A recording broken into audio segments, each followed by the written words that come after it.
আগামী নভেম্বর মাসের মাসিক রাশিফল নিয়ে ধনু রাশির বিস্তারিত আলোচনা করব। ২০২৫ নভেম্বর মাস ধনু রাশির জাতক জাতিকাদের কেমন যাবে বিস্তারিত আলোচনা করব। ওভারঅল বলবো ভালো থাকবে, তার মধ্যে কিছু সমস্যা তো অবশ্যই থাকে, সবটাই আমি আলোচনা করব। আপনি চাইলে সবটাই পজিটিভ করে নিতে পারবেন।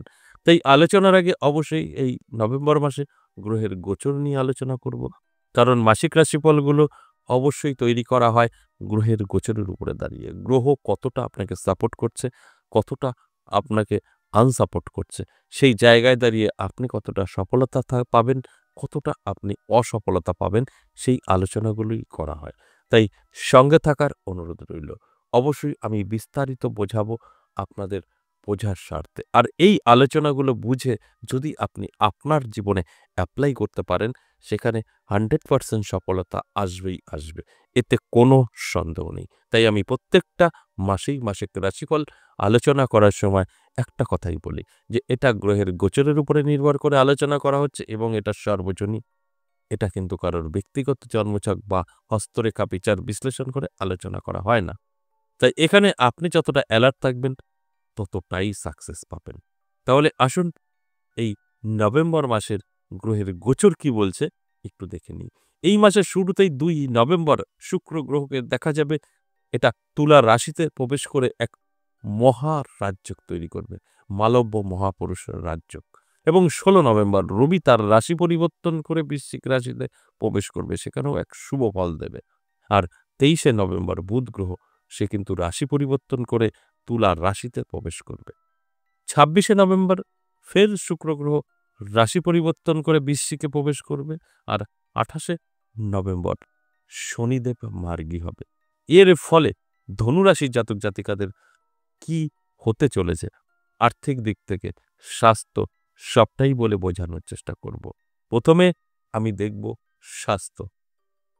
স্বাস্থ্য নিয়ে যদি বলি তাহলে যথেষ্ট ভালো থাকবে।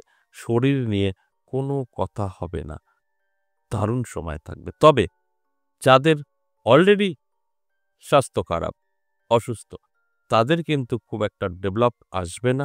যাদের স্বাস্থ্য ভালো আছে, তাদের স্বাস্থ্য খারাপ হবে না। এই বিষয়টা ভালো করে বুঝতে হবে।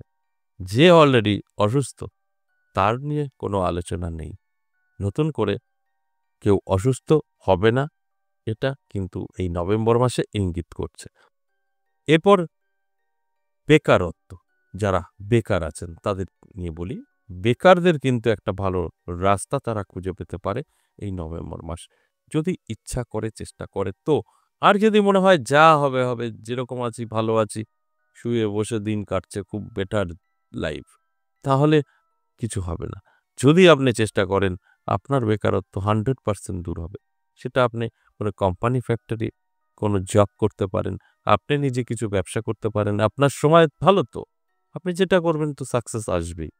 এই দিকগুলো কিন্তু আপনার জন্য পরিষ্কার হয়ে আছে। আর যারা অবিবাহিত, বহু দিন ধরে চেষ্টা করেছেন, হয়নি, যে কোনো কারণে আপনি আটকে আছে, তাদের ক্ষেত্রেও বলব চেষ্টা করুন। শুভ চেষ্টা করলে যোগাযোগটা অন্তত হয়ে যেতে পারে এবং বিবাহ সম্পূর্ণ হতে পারে। এর জন্য অবশ্যই আপনাকে অ্যালার্ট থাকতে হবে, তবে গিয়ে এর রেজাল্ট আপনি পেতে পারেন। এবং যারা লাভ রিলেশনে আছেন, তাদের ক্ষেত্রে যদি বলি, লাভ রিলেশন কিন্তু যথেষ্ট পজিটিভ থাকবে নভেম্বর মাস। এই মাসে আপনি যদি অ্যালার্ট থাকতে পারেন, তাহলে কিন্তু আপনার জীবনের অনেকগুলো পরিবর্তন সেটা আপনি উপলব্ধি করতে পারবেন।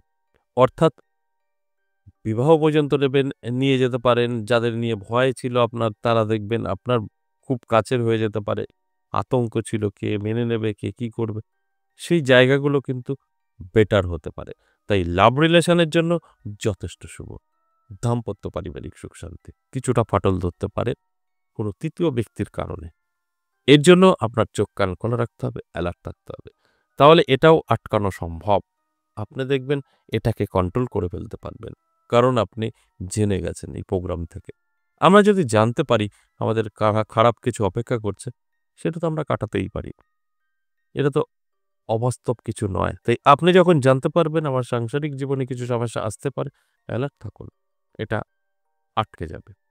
অর্থাৎ ওভারঅল বললে ধনুরাশির জাতক জাতিকাদের সকলেরই কিন্তু ভালো সময়টা থাকারই সম্ভাবনা আছে। তাই অ্যালার্ট থাকুন। আমার এই আলোচনাগুলো শুনে বুঝে আপনার জীবনে অ্যাপ্লাই করুন। দেখবেন বেনিফিট আপনার অবশ্যই আসবে। আর যে পর্যন্তই আবারও আসবো নেক্সট ভিডিও নিয়ে, ততক্ষণ ভালো থাকুন। নমস্কার।